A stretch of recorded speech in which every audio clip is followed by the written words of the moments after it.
ఓం శ్రీ గురుభ్యో నమ. ఓం శ్రీ మాత్రే నమ.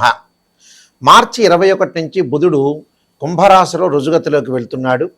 ఈ రుజుగతిలోకి వెళ్ళినప్పుడు ద్వాదశ రాశుల యొక్క ఫలితాలు ఏ విధంగా ఉన్నాయో తెలుసుకుందాం. ఇవన్నీ కూడా గోచార రీత్యా చెప్పబడే ఫలితాలు. వృశ్చిక రాశి వారికి బుధుడు యొక్క ఫలితాన్ని మనం చూసుకునేటట్టయితే, వృశ్చిక రాశి వాళ్ళకు ప్రధానంగా లాభాధిపతి అష్టమాధిపతి బుధుడు చతుర్థ స్థానంలో ఉన్నాడు. సుఖం కలిగే అవకాశాలు బాగా ఎక్కువ ఉండటం ఒకటి, తల్లిదండ్రుల యొక్క ఆరోగ్యం అనేది మెరుగుపడటం, వాహన ప్రాప్తి కలగటం ఒకటి, సుఖము సౌఖ్యం కలగటం ఒకటి, వ్యవసాయ రీత్యా ధనధాన్య లాభం కలగటం ఒకటి, తలపెట్టిన ప్రతి పని కూడా సునాయాసంగా చేయటం, బంధుమిత్రులతోటి విందులు వినోదాల్లో సుఖశాంతులు పాల్గొనే అవకాశాలు ఎక్కువ ఉంటాం, పిత్రార్జితము ఆస్తులు కలిగే అవకాశాలు ఎక్కువ ఉంటాం, స్థిరాస్తి భూములు గృహాలు అపార్ట్మెంట్లు కొనుగోలు చేసే ప్రయత్నాలు, పనుల వల్ల కొంత ఒత్తిడి కలిగే అవకాశాలు ఎక్కువ ఉంటాయి. అంటే అపార్ట్మెంట్స్ పర్చేజ్ చేస్తారు, ఎంజాయ్మెంట్ చేసే అవకాశాలు ఎక్కువ ఉంటాయి. అలానే స్థిరాస్తి బాగా పెరగటం, ప్రతి పని కూడా మనం ఏదైతే వర్క్ అనేది ఉంటుందో ఆ వర్క్ని విజయం సాధించే అవకాశాలు ఎక్కువగా ఉండే అవకాశాలు ఖచ్చితంగా ఉంటాయి. అయితే వీళ్ళు బుధ ధ్యానం చేయటం వల్ల వీళ్ళకి మంచి జరిగే అవకాశాలు ఎక్కువ ఉంటాయి. విష్ణు సహస్రనామ పాలన చేసుకోవడం చాలా మంచిది. బుధగ్రహము, ఈ బుధగ్రహము సహజంగా ఇవన్నీ కూడా గోచారరీత్యా చెప్పబడే ఫలితాలు అంటారు. గోచారరీత్యా చెప్పబడే ఫలితాల్లో బుధుడు వాళ్ళ రాశి దగ్గర నుంచి 2, 4, 6, 11 స్థానాలు సుఫలితాన్ని ఇస్తాడు. ఎవరైతే జన్మరాశి వాళ్ళు ఉంటారో ఆ రాశి దగ్గర నుంచి మీరు లెక్క వేసుకుంటే 2వ స్థానంలో బుధుడు మంచివాడు, 4వ స్థానంలో మంచివాడు, 6వ స్థానంలో మంచివాడు, 11వ స్థానంలో మంచివాడు. ఇవన్నీ కూడా గోచారరీత్యా చెప్పబడే ఫలితాలు అంటారు, కానీ భర్త చార్ట్ని అనుసరించి చెప్పబడే ఫలితాలు కాదు. అంటే ఇవన్నీ కూడా ఎందుకు చెబుతున్నామంటే మీకు క్లారిటీగా తెలుస్తుంది. ఎందుకంటే what is the difference between transit system and birth chart? ఎలాంటి డిఫరెన్స్ ఉంటుంది అంటే, ట్రాన్సిట్ సిస్టమ్ అంటే పదే నేను చెబుతున్నాను, ఒక చెట్టు ఉంటుంది, ఆ చెట్టు పైన కొమ్మలు ఉంటాయి, ఆ కొమ్మలకు ఆకులు ఉంటాయి. ఆకులు వచ్చేటప్పటికల్లా సహజంగా రైన్ సీజన్లో వస్తాయి, వింటర్ సీజన్లో అలానే ఉంటాయి, సమ్మర్ సీజన్లో రాలిపోతుంటాయి. ఆ ఆకులు రాలిపోయేదాన్ని గోచారం అంటారు. ఆ చెట్టు కింద ఉండే వేళ్ళని మనం బర్త్ చార్ట్ అంటారు. అంటే జన్మలగ్నం నుంచి ద్వాదశ భావాలని కూడా తనుభావము, ధనభావము, తృతీయ భావం, సోదర భావము, సుఖభావము, సంతాన భావము, శత్రుభావము, రోగ రుణ భావాలు, కళత్ర భావము, ఆయుర్భావము అంటే ఆయుష్ సంబంధించిన భావాన్ని, భాగ్య భావాన్ని, భాగ్యస్థానాన్ని, అలానే వృత్తి సంబంధించిన దశమ భావాన్ని, లాభభావం అంటే ఏకాదశి భావం అంటారు, అలానే వ్యయభావం అంటారు 12వ భావం. అంటే ఈ ద్వాదశ భావాలన్నీ కూడా మనం అనాలిసిస్ చేసి చెప్పాలి జన్మలగ్నం అంటే.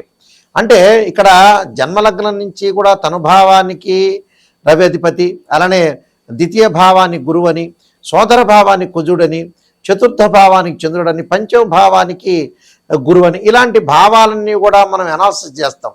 చేసిన తర్వాత ఒక చార్ట్ను మనం తీసుకునేటట్టయితే మ్యాథమెటికల్ క్యాలిక్యులేషన్ వేసి వాళ్ళ రాశిచక్రము, భావచక్రము, నవాంశము, దశమాంశము, సప్తమాంశము, త్రింశాంశము, షోడశాంశం అని 16 డివిజనబుల్ చార్ట్స్ ఉంటాయి. 16 డివిజనబుల్ చార్ట్స్లో ముఖ్యంగా ఉదాహరణకి ఒక ప్రొఫెషన్ అంటే వ్యాపారం చేయాలి, ఉద్యోగం చేయాలనే వ్యక్తులకి నష్టపోకుండా, ఫైనాన్షియల్ పరంగా నష్టపోకుండా ఉండాలంటే రాశిచక్రం, భావచక్రం, దశమాంశము, దశలు, అంతర్దశలు నిర్ణయం చేయాలి. ఒక అమ్మాయికి కానీ అబ్బాయికి కానీ వివాహం జరగలేదు, జరుగుతుంది, ఇప్పుడు జరగబోతుంది, వాళ్ళు ఎలాంటి సంబంధ బాంధవ్యాలతో ఉంటారు, ఎలాంటి రిలేషన్తో ఉంటారనే విషయాన్ని మనం చూసుకునేటట్టయితే రాశిచక్రము, నవాంశము, భావచక్రము, దశలు, అంతర్దశలు. సంతానం కలుగుతుందా లేదా అని చెప్పబడే చక్రం ఏంటంటే సప్తమాంశ చక్రం. అంటే రాశిచక్రము, సప్తమాంశము, భావచక్రము, దశలు, అంతర్దశలు అనాలిసిస్ చేయాలి. ఇలాంటివన్నీ కూడా మనం పర్ఫెక్ట్గా అనాలిసిస్ చేసి ఆ డివిజనబుల్ చార్ట్స్ని కూడా మనం అనాలిసిస్ చేస్తే వైదిక ఆస్ట్రాలజీలో కానీ చూసినట్టయితే మనకు కరెక్ట్గా తెలిసే అవకాశాలు ఎక్కువ ఉంటాయి.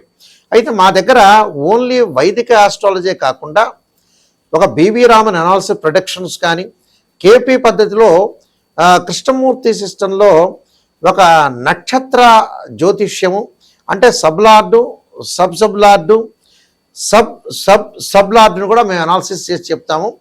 ఏదైనా సరే జాతక పరంగా, అలానే ఫార్మిస్ట్రీ ప్రకారంగా ఒకవేళ డేట్ ఆఫ్ బర్త్ లేని వ్యక్తులకు కానీ, అలానే కొన్ని సమస్యలు ఉన్న వ్యక్తులకు కానీ ఆ సమస్యను బట్టి ఏ గ్రహం బాగలేదని కూడా చెప్తాం. సహజంగా ఒకటి గుర్తుపెట్టుకోండి, వివాహపరంగా ఇబ్బందులు కలుగుతుందంటే శుక్రగ్రహం బాగలేనట్టు అర్థం. అలానే ఫైనాన్షియల్ పరంగా ట్రబుల్ ఉందంటే గురువు బాగలేనట్టు. వాళ్ళు ఏ స్థానాల్లో ఉంటే ఎలాంటి ఫలితాలు ఉంటాయని బర్త్ చార్ట్ ద్వారా మనం కరెక్ట్గా అనాలిసిస్ చేయొచ్చు. ఇంకోటి ఏంటంటే మా దగ్గరికి వచ్చిన వాళ్ళు ఎవరికైనా సరే కొన్ని చెబుతుంటారు, మేము 1947లో పుట్టామండి, దీపావళి రోజు పుట్టామంటే. అప్పుడు కూడా మనం మీ నక్షత్రము ఆ లగ్నాన్ని కూడా మీరు టైం చెబితే దాన్ని కూడా అనాలిసిస్ చేసి మీకు తీస్తాం. ఎందుకంటే ఒక చార్ట్ను తీసామనుకోండి, చార్ట్ను మనం ప్రొటెక్షను తీసి ఆ చార్ట్ను చూస్తే మనకు ప్రొటెక్షన్ వచ్చే అవకాశాలు ఖచ్చితంగా ఉంటాయి. కాబట్టి వాళ్ళ యొక్క లగ్నము, వాళ్ళు ఎప్పుడు పుట్టారు, ఏ ప్లేసెస్లో పుట్టారు అంటే అక్షాంశ రేఖాంశాలను కూడా మ్యాథమెటికల్ క్యాలిక్యులేషన్ తోటి లాంగిట్యూడ్ లాటిట్యూడ్ అంటాడు. అంటే మనం ఎక్కడైతే పుట్టామో లోకల్ మీన్ టైం అంటారు. అంటే ఇవన్నీ తెలిసి ఉండాలి, ఇదంతా నాలెడ్జ్ ఉండాలి. ఆస్ట్రోనమీ ప్రకారంగా నాలెడ్జ్ ఉండాలి, ఆస్ట్రాలజీలో కూడా మంచి నాలెడ్జ్ ఉండాలి. నాలెడ్జ్ ఉంటేనే చెప్పగలుగుతారు. కొంతమంది ఏం చెబుతారంటే జ్యోతిష్యుల దగ్గరికి వచ్చి పాజిటివ్ చెప్పండి అంటారు. పాజిటివ్ చెప్పడం వల్ల మీకు ఏం పెద్ద ప్రయోజనం లేదండి. నెగిటివ్ అనేది నిజాన్ని తెలుసుకుంటేనే మీరు జ్యోతిష్యుల దగ్గరికి వెళ్ళాలి. లేకపోతే ఏమిటి, అబద్ధపు ముసుగులో ఉండకూడదుగా మనం మోసం చేసుకున్నట్టు ఉంటుంది. దానివల్ల పెద్ద లాభం ఏముండదు మీరు జ్యోతిష్యుల దగ్గరికి వెళ్ళటం వల్ల. ఏదో చెప్పండి గురువు గారండి అని చెప్పడం వల్ల ప్రయోజనం కలిగే అవకాశాలే ఖచ్చితంగా ఉండవు. కాబట్టి నిజాన్ని తెలుసుకునే వాళ్ళు మాత్రమే నన్నైతే సంప్రదించండి. నిజం తెలుసుకోవాలి, నాయకంటి మల్లికార్జున శర్మ గారి ద్వారా మేము బాగుపడాలి అనే వ్యక్తులు మాత్రమే నాకు ఫోన్ చేయండి. పొగిడించుకోవాలనే వ్యక్తులు ఎవరు కూడా ఫోన్ చేయొద్దు. నిజం చెప్పగలిగే, నిజం ఏంటంటే లైఫ్లో కొన్ని మంచి ఉంటాయి, కొన్ని చెడ్డ ఉంటాయి. ప్రతివాడికి జీవితాంతం మంచి జరిగిన వ్యక్తి ఒక్క మనిషి కూడా ఉండడు. పుట్టినప్పటి నుంచి పునరపి జననం పునరపి మరణంలో పుట్టినప్పటి నుంచి అన్నీ మంచి జరిగే ఏ ఒక్క వ్యక్తి కూడా ఉండరు. దానికి ఉదాహరణ ఒకటి చెబుతా. ఉదాహరణ ఏమిటంటే, ఒక సాధువు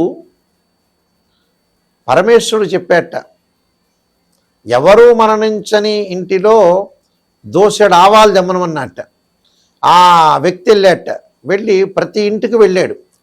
మీ ఇంట్లో గతంలో ఎవరైతే సరే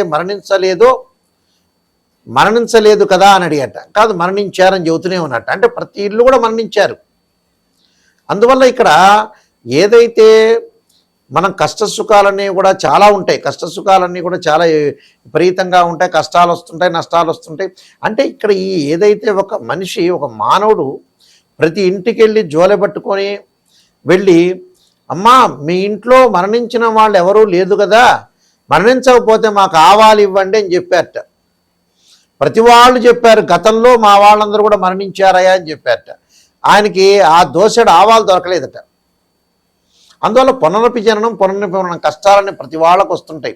ఏదో కష్టం లేకుండా, ఏదో నెగిటివ్ లేకుండా, ఏది మంచి లేకుండా ఉండదు అనేది సాధ్యం కాని పని. మంచి జరుగుతుంది, చెడు జరుగుతుంటుంది. కాబట్టి అన్ని విషయాలు కూడా మీరు తెలుసుకోండి. అలానే బుధుడు వ్యాపార పరంగా కానీ, బుద్ధిపరంగా కానీ, డెవలప్మెంట్ విషయంలో కూడా బుధుడు చాలా మంచి గ్రహం. అంటే గణిత శాస్త్రానికి, వాణిజ్యానికి, బుద్ధికి, బలానికి, అంటే బ్రెయిన్ మెచ్యూరిటీ వాల్యూస్ పెరగడానికి కూడా బుధుడు కారణం అవుతాడు.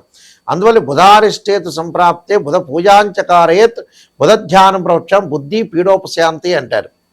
బుధుడు కూడా చాలా మోస్ట్ ఇంపార్టెంట్ ప్లానెట్ అని చెప్పుకోవచ్చు. అలానే మీరు ముఖ్యంగా నేను నెంబర్ ఆఫ్ ఆస్ట్రాలజీ బుక్స్ రాశానండి రాజమండ్రి మోహన్ పబ్లికేషన్ వాళ్ళకి. కాలసర్పయోగము, కాలసర్పయోగ చంద్రిక, రాహుకేతులు, ఛాయాగ్రహాలు, అలానే బృహత్ పరిహార సింధు, సర్వదేవతా గోత్రులు పార్ట్ 1 పార్ట్ 2, జాతక చంద్రిక, స్వప్నశాస్త్ర ఫలదీపిక, పుత్రగణపతి వ్రతము, వివాహ మార్తాండం, ప్రొటెక్షన్ ఆఫ్ ఆస్ట్రాలజీ, ఇలాంటి నెంబర్ ఆఫ్ బుక్స్ నేను రాశాను. అయితే బుక్స్ కావాలనుకునే అనుకునే వాళ్ళు కూడా నా నెంబర్కి ఫోన్ చేయొచ్చు, లేకపోతే రాజమండ్రి మోహన్ పబ్లికేషన్ వాళ్ళు కూడా సంప్రదించవచ్చు. మా వెబ్సైట్ www.nayakanti.com అంటారు, www.nayakanti.in కూడా చూసుకోవచ్చు. ప్రతి వాళ్ళు కూడా ఎవరన్నా ఫోన్ చేయదలుచుకుంటే మా స్క్రీన్ మీద స్క్రోల్ అవుతున్న నెంబర్కి ఫోన్ చేసి తెలుసుకోవచ్చు. నిజాన్ని తెలుసుకోవాలి, మేము బాగుపడాలి, నాయకంటి గురువు గారి ద్వారా బాగుపడాలనే వ్యక్తులు మాత్రం మీరు ఫోన్ చేయండి. మీరందరికీ కూడా మంచి జరగాలని, శ్రీ పరమేశ్వరుడి యొక్క కరుణాకటాక్షం ఉండాలని ఆశిస్తూ సర్వే జనా సుఖినో భవంతు.